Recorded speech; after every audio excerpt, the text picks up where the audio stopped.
Kisah manusia itu, dalam banyak hal, adalah kisah pencarian makna. Sejak awal mula, kita sudah mendongak ke bintang-bintang dan bertanya-tanya tentang tempat kita di alam semesta yang luas dan misterius ini. Kita sudah menghadapi kenyataan hidup, kelahiran, kematian, kebahagiaan, dan penderitaan, lalu berusaha memahaminya. Dorongan yang dalam, gigih, dan sangat manusiawi inilah inti dari apa yang kita sebut agama. Ini adalah pencarian, bukan cuma untuk jawaban, tapi untuk hubungan dengan sesuatu yang lebih besar dari diri kita. Sebuah kenyataan yang sering digambarkan sebagai sakral, melampaui batas, atau ilahi.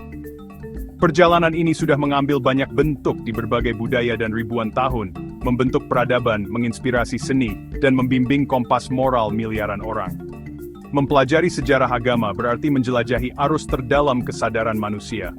Pencarian akan yang sakral ini bukanlah sebuah kemajuan yang sederhana dan lurus dari satu ide ke ide berikutnya. Sebaliknya, ini adalah kisah yang kompleks dan seringkali penuh pertentangan, dipenuhi momen-momen pencerahan yang luar biasa, konflik brutal, dan transformasi yang mendalam. Ini adalah sejarah coba-coba, karena manusia sudah bereksperimen dengan berbagai cara untuk berhubungan dengan kenyataan tertinggi yang mereka rasakan. Kita sudah membayangkan dewa-dewa dalam rupa kita sendiri, memahami yang mutlak yang tidak bersifat pribadi, dan mencari yang ilahi di dalam pikiran kita sendiri. Setiap tradisi, dari kultus suku terkecil hingga agama global terbesar, mewakili babak unik dalam narasi besar yang terus berlanjut tentang penjelajahan spiritual umat manusia ini. Memahami sejarah ini sangat penting, karena ini mengungkapkan kecemasan dan aspirasi inti yang terus mendorong kita hari ini. Konsep Tuhan atau yang ilahi tidak pernah diam. Itu sudah berkembang dan ditafsirkan ulang di setiap zaman untuk memenuhi kebutuhan dan tantangan spesifik waktu itu. Apa yang cocok untuk komunitas pemburu pengumpul berbeda dengan apa yang dibutuhkan oleh warga kekaisaran pertanian yang luas. Tuhan para filsuf tidak sama dengan Tuhan para mistikus. Proses reimajinasi dan penemuan kembali yang konstan ini adalah bukti sifat dinamis dari iman. Agama bukanlah seperangkat doktrin yang tidak berubah yang diturunkan dari atas, tetapi bagian yang hidup dan bernafas dari pengalaman manusia, yang terus-menerus dibentuk dan dibentuk ulang oleh keadaan sejarah kita, dan kebutuhan spiritual batin kita. Oleh karena itu, memulai perjalanan melalui sejarah agama, lebih dari sekadar latihan akademis. Ini adalah undangan untuk memahami warisan bersama kita sebagai manusia, dan berbagai cara kita berusaha memahami keberadaan kita. Ini membantu kita melihat benang merah yang mengikat kita bersama, bahkan di tengah perbedaan keyakinan kita. Dengan menelusuri pencarian sakral ini dari awal mulanya hingga manifestasi modernnya, kita bisa mendapatkan penghargaan yang lebih dalam akan kompleksitas iman, ketahanan semangat manusia, dan kekuatan abadi dari pencarian kolektif kita akan makna, tujuan, dan hubungan di dunia yang seringkali membingungkan dan tidak pasti. Perubahan dari gaya hidup nomaden, berburu dan meramu, menjadi masyarakat pertanian yang menetap sekitar 10.000 tahun sebelum Masehi, adalah salah satu perubahan paling penting dalam sejarah manusia. Dan ini punya dampak besar pada cara kita membayangkan agama. Hidup tidak lagi diatur oleh keberuntungan berburu yang langsung, tapi oleh siklus tanam dan panen yang bisa diprediksi, tapi rentan. Cara hidup baru ini membawa kecemasan baru, takut kekeringan, ancaman banjir, dan misteri kesuburan. Roh-roh alam yang tadinya lokal dan sering berpindah-pindah mulai digantikan oleh dewa-dewi yang lebih kuat, yang punya wujud dan mengendalikan kekuatan dasar pertanian matahari, hujan, bumi dan musim. Saat desa-desa tumbuh jadi kota kecil dan kota kecil jadi kota pertama, masyarakat jadi lebih rumit dan bertingkat, dan para dewa seringkali mencerminkan struktur sosial baru ini. Sama seperti raja yang memerintah rakyatnya, dewa langit tertinggi seringkali memimpin dewa-dewi yang lebih rendah. Dewa-dewi ini bukan cuma kekuatan abstrak, mereka diberi nama, kepribadian, dan cerita-cerita mitos yang menjelaskan asal-usul mereka, serta hubungan mereka satu sama lain dan dengan manusia. Kuil-kuil dibangun sebagai rumah nyata bagi para dewa di bumi, bangunan megah yang membutuhkan usaha dan sumber daya kolektif yang sangat besar. Kuil-kuil ini menjadi pusat kehidupan keagamaan, ekonomi, dan politik yang baru, memperkuat hubungan antara kekuasaan ilahi dan kekuasaan duniawi. Dengan munculnya kuil, muncullah juga pendeta formal. Berbeda dengan dukun, yang wewenangnya berasal dari pengalaman ekstase pribadi.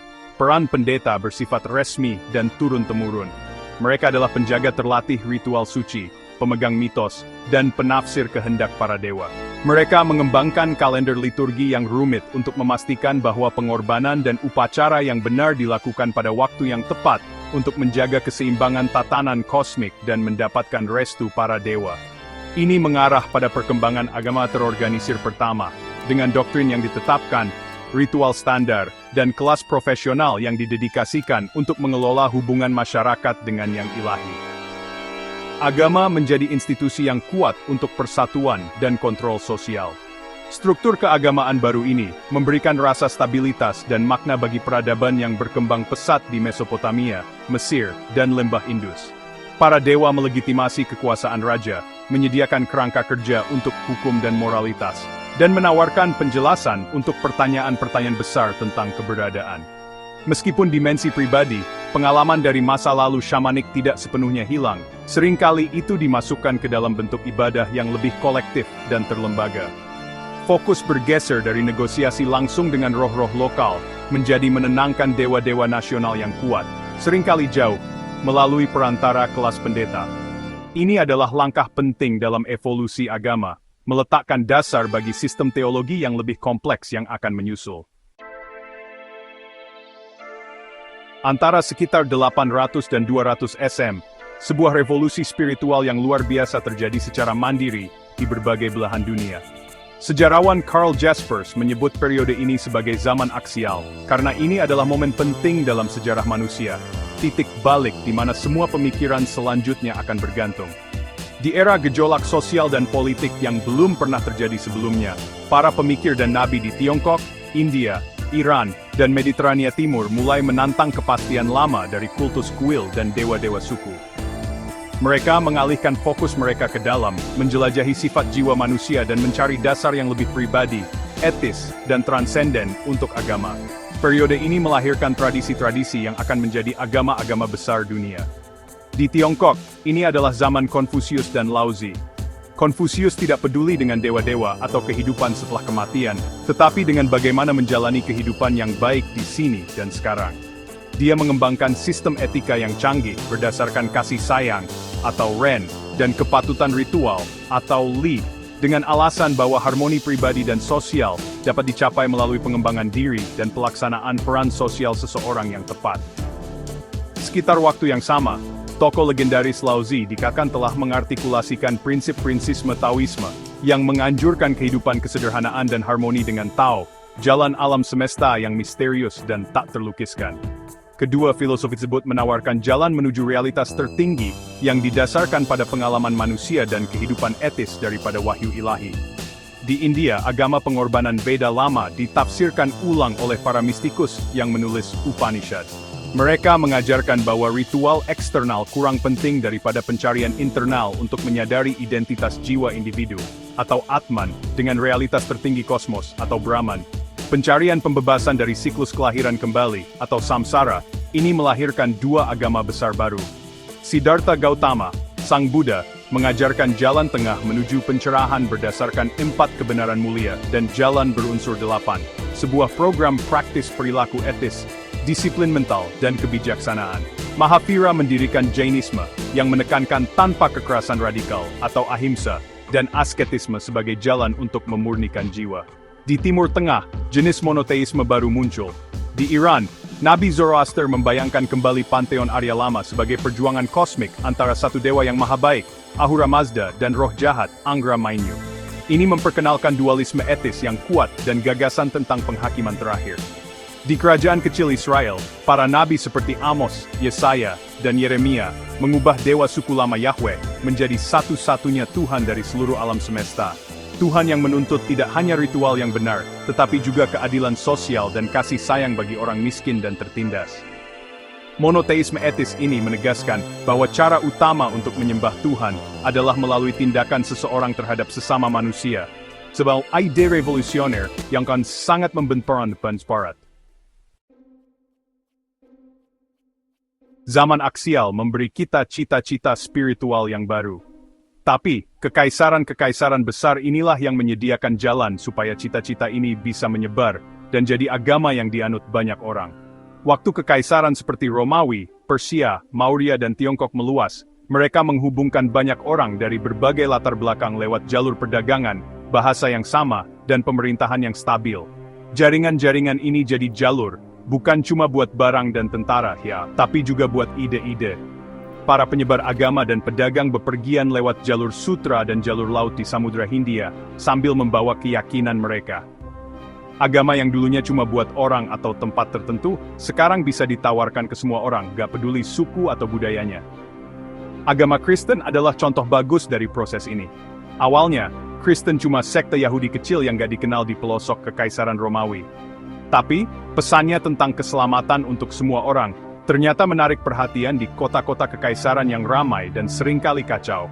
Rasul Paulus, seorang warga negara Romawi, banyak bepergian lewat jalan-jalan dan jalur laut kekaisaran, mendirikan komunitas Kristen di kota-kota di Mediterania Timur. Awalnya, Kristen sempat dianiaya. Tapi, nasibnya berubah drastis, waktu Kaisar Konstantinus masuk Kristen di abad keempat Masehi. Dengan dukungan kekuasaan kekaisaran, agama baru ini menyebar dengan cepat, akhirnya jadi agama resmi Kekaisaran Romawi dan kekuatan budaya yang dominan di Eropa selama 1000 tahun berikutnya. Cerita serupa terjadi di Timur dengan agama Buddha. Setelah mencapai pencerahan, Buddha mendirikan komunitas biarawan yang dikenal sebagai Sangha untuk menjaga dan menyebarkan ajarannya. Agama ini mendapat dorongan besar di bawah dukungan Kaisar Maurya Ashoka di abad ketiga SM. Setelah kampanye militer yang berdarah, Ashoka masuk Buddha dan menyebarkan prinsip-prinsip etika tanpa kekerasan dan kasih sayang di seluruh kekaisarannya yang luas.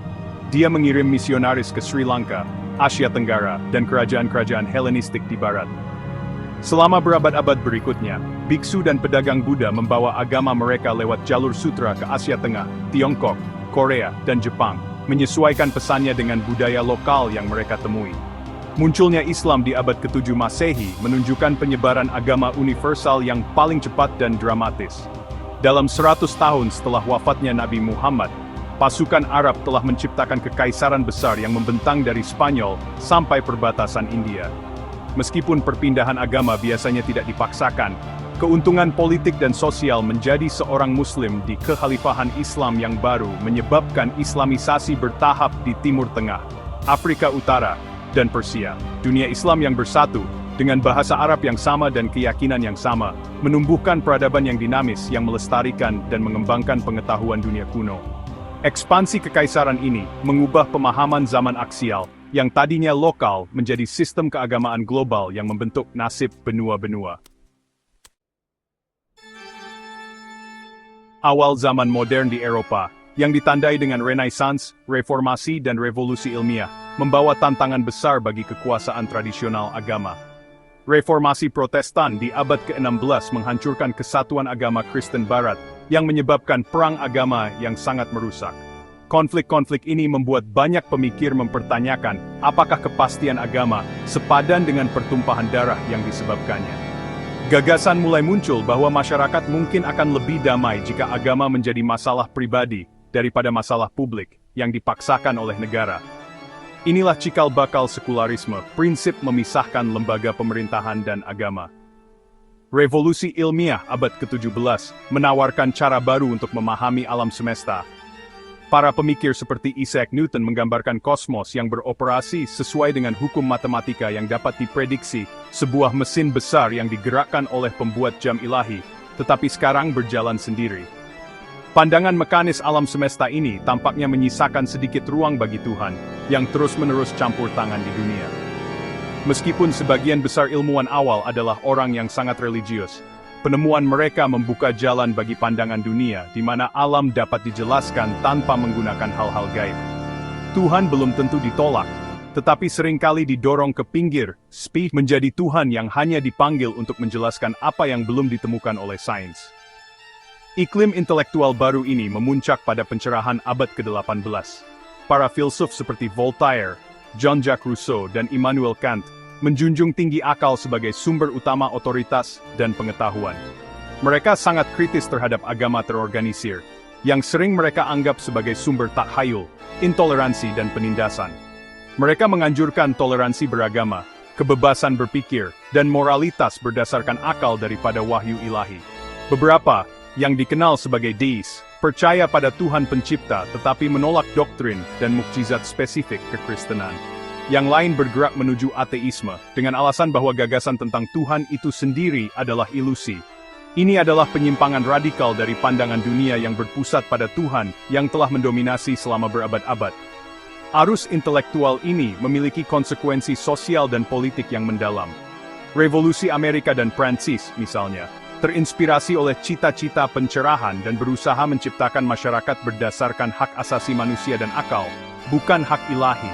Konsep negara sekuler, di mana orang-orang dari semua agama dan yang tidak beragama dapat menjadi warga negara yang setara, menjadi model pemerintahan baru yang kuat. Meskipun agama tentu saja tidak hilang, bahkan periode ini juga menyaksikan kebangkitan agama besar. Perannya dalam masyarakat mulai berubah secara fundamental. Itu bukan lagi satu-satunya penentu kebenaran dan otoritas dalam kehidupan publik. Sekarang harus bersaing dengan kekuatan kuat lainnya, seperti sains, nasionalisme, dan ideologi sekuler di pasar ide. Abad ke-19 dan ke-20 semakin menantang kepercayaan tradisional. Teori evolusi Charles Darwin melalui seleksi alam, yang diterbitkan pada tahun 1859, secara langsung bertentangan dengan penafsiran harfiah kisah penciptaan dalam Alkitab. Teori ini menyatakan bahwa kehidupan, termasuk kehidupan manusia, telah berkembang melalui proses perjuangan dan kebetulan yang panjang dan tidak terarah, bukan oleh tangan pencipta yang baik hati. Bagi banyak orang, ini adalah pukul telak terhadap gagasan alam semesta yang memiliki tujuan dan tempat istimewa manusia di dalamnya. Pada saat yang sama, disiplin ilmu baru seperti antropologi dan agama komparatif mempelajari iman sebagai fenomena manusia, menganalisis mitos dan ritual sebagai produk budaya daripada kebenaran ilahi. Agama ditempatkan di bawah mikroskop seperti sebelumnya.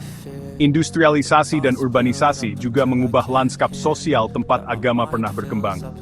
Orang-orang pindah dari komunitas pedesaan kecil yang erat, di mana gereja atau kuil setempat adalah pusat kehidupan sosial, ke kota-kota besar yang anonim. Di kota industri, loyalitas baru terhadap kelas, perusahaan, atau partai politik sering bersaing dan mengalahkan afiliasi agama. Laju kehidupan modern yang tak henti-hentinya dan fokus pada kemajuan materi, menyisakan lebih sedikit waktu dan ruang untuk kontemplasi dan ritual. Para pemikir seperti Karl Marx terkenal menyatakan, agama sebagai candu rakyat, alat yang digunakan oleh kelas penguasa untuk menenangkan kaum tertindas, dengan janji-janji pahala surgawi, mengalihkan perhatian mereka dari penderitaan duniawi mereka. Menanggapi tekanan modern ini, agama-agama beradaptasi dan berevolusi dengan berbagai cara. Salah satu responsnya adalah liberalisasi. Beberapa teolog dan orang percaya berusaha mendamaikan iman mereka dengan sains dan filosofi modern. Mereka menafsirkan kembali kitab suci bukan sebagai teks sejarah atau ilmiah harfiah, tetapi sebagai sumber kebijaksanaan spiritual dan etika. Mereka menekankan ajaran moral tradisi mereka daripada unsur-unsur mukjizat atau supernatural, dengan alasan bahwa pesan inti cinta, kasih sayang, dan keadilan masih relevan di dunia modern. Pendekatan liberal atau modernis ini memungkinkan banyak orang terpelajar untuk mempertahankan hubungan yang bermakna dengan iman mereka, sambil sepenuhnya berpartisipasi dalam kehidupan intelektual modern. Respons lain yang sangat berbeda adalah fundamentalisme. Istilah ini berasal dari awal abad ke-20 di kalangan Protestan Amerika, yang berusaha mempertahankan apa yang mereka anggap sebagai dasar-dasar iman mereka dari efek korosif modernisme. Gerakan fundamentalis, yang muncul dalam berbagai bentuk dalam Kristen, Islam, Yudaisme, dan agama-agama lain, biasanya menolak teologi liberal dan sains modern. Mereka bersikeras pada kebenaran harfiah dan tanpa kesalahan dari teks-teks suci mereka, menegaskan kembali pentingnya doktrin supernatural, dan sering berusaha menarik diri dari, atau secara aktif memerangi dunia sekuler. Ini menciptakan polarisasi yang dalam dan abadi dalam banyak tradisi agama, konflik antara adaptasi dan perlawanan yang terus membentuk dunia kita saat ini. Saat kita menjalani kehidupan di abad ke-21 yang rumit ini, dunia agama dan spiritual itu jadi lebih beragam dan penuh teka-teki dari sebelumnya. Ramalan banyak pemikir modern kalau agama itu pasti akan hilang karena ilmu pengetahuan dan sekularisme, ternyata tidak terjadi begitu saja. Memang sih, di beberapa bagian dunia, terutama di Eropa Barat, orang-orang yang ikut agama tradisional itu berkurang. Tapi di daerah lain, justru ada kebangkitan agama yang luar biasa. Selain itu, ada tren baru yang penting banget, munculnya spiritualitas tanpa agama. Banyak orang, terutama anak-anak muda, mulai menjauhi lembaga agama tradisional. Tapi mereka tidak berhenti mencari makna spiritual. Mereka menciptakan jalan spiritual mereka sendiri, menggabungkan praktik dan kepercayaan dari berbagai tradisi seperti yoga, meditasi, mindfulness, dan neo-paganisme. Di saat yang sama, kesalehan militan yang kita sebut fundamentalisme telah menjadi kekuatan global yang besar. Di dunia yang sering terasa kacau, tidak stabil, dan kehilangan arah moral, gerakan-gerakan ini menawarkan kepastian, identitas yang jelas, dan kode moral yang lengkap. Merasa terancam oleh keberagaman dan apa yang mereka anggap sebagai kebebasan yang berlebihan dari budaya sekuler dan global, beberapa kelompok fundamentalis menarik diri ke dalam komunitas tertutup. Sementara yang lain berusaha memaksakan pandangan mereka pada masyarakat luas melalui tindakan politik atau, dalam kasus ekstrem, kekerasan. Ini telah menyebabkan meningkatnya ketegangan tidak hanya antara kelompok agama dan sekuler, tetapi juga di dalam agama itu sendiri. Karena kelompok moderat dan ekstremis bersaing untuk mendapatkan jiwa tradisi mereka. Salah satu tantangan dan peluang terbesar di zaman kita adalah kenyataan masyarakat yang beragam agama. Berkat globalisasi dan migrasi, orang-orang dari berbagai keyakinan sekarang hidup berdampingan di kota-kota di seluruh dunia. Kedekatan ini bisa menyebabkan konflik dan kesalahpahaman, tapi juga menciptakan kesempatan yang belum pernah ada sebelumnya untuk dialog antaragama dan saling belajar. Tugas membangun masyarakat di mana orang-orang dengan komitmen utama yang sangat berbeda bisa hidup bersama dalam damai dan saling menghormati adalah proyek etis dan politik yang sangat penting untuk abad ke-21.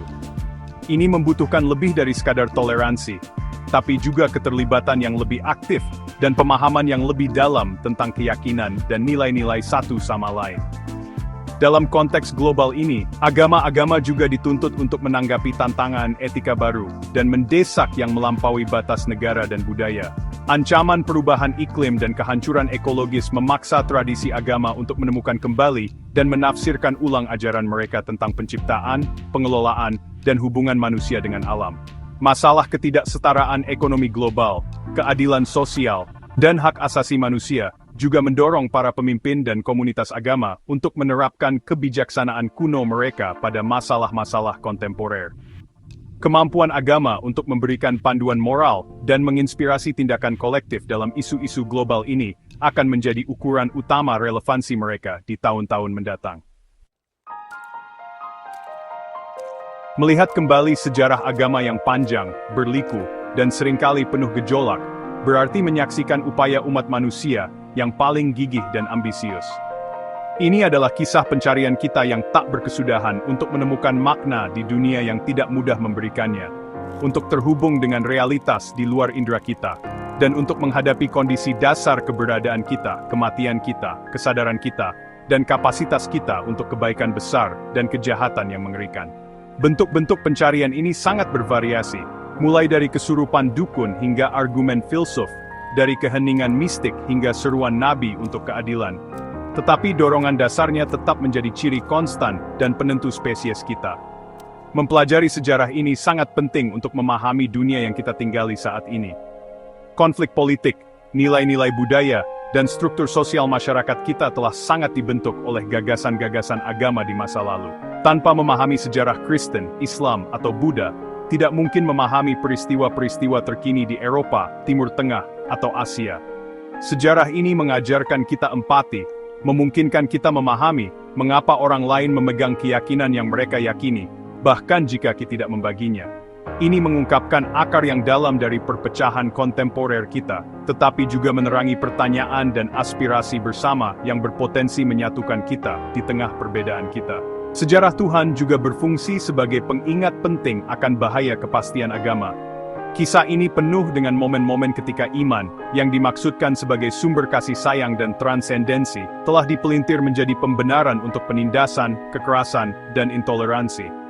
Ketika orang percaya bahwa mereka memiliki monopoli eksklusif atas kebenaran ilahi, hal itu dapat menyebabkan penolakan tragis untuk melihat kemanusiaan pada orang lain. Dengan mempelajari keadaan sejarah di mana agama menjadi destruktif, kita dapat belajar untuk lebih kritis terhadap keyakinan kita sendiri dan lebih rendah hati dalam klaim kita akan pengetahuan. Ini mendorong semangat dialog dan introspeksi yang penting untuk kehidupan spiritual yang sehat dan dunia yang damai. Pada akhirnya agama bukan hanya cerita tentang masa lalu, itu adalah cermin yang mencerminkan pencarian makna kita yang berkelanjutan. Pertanyaan-pertanyaan yang diajukan oleh para nabi zaman aksial masih menjadi pertanyaan kita. Teknik spiritual yang dikembangkan oleh para mistikus kuno masih dipraktikkan hingga saat ini. Tantangan menjalani kehidupan etis di dunia yang kompleks sama mendesaknya seperti sebelumnya. Dengan menelusuri pencarian suci ini sepanjang zaman, kita terhubung dengan generasi tak terhitung yang datang sebelum kita, yang juga menatap langit dan bertanya-tanya. Kita menyadari bahwa kita adalah bagian dari percakapan besar yang berkelanjutan tentang apa artinya menjadi manusia dan apa tujuan utama kita. Sejarah ini tidak memberikan jawaban mudah, tetapi memperdalam pertanyaan dan menerangi jalan pencarian kita sendiri.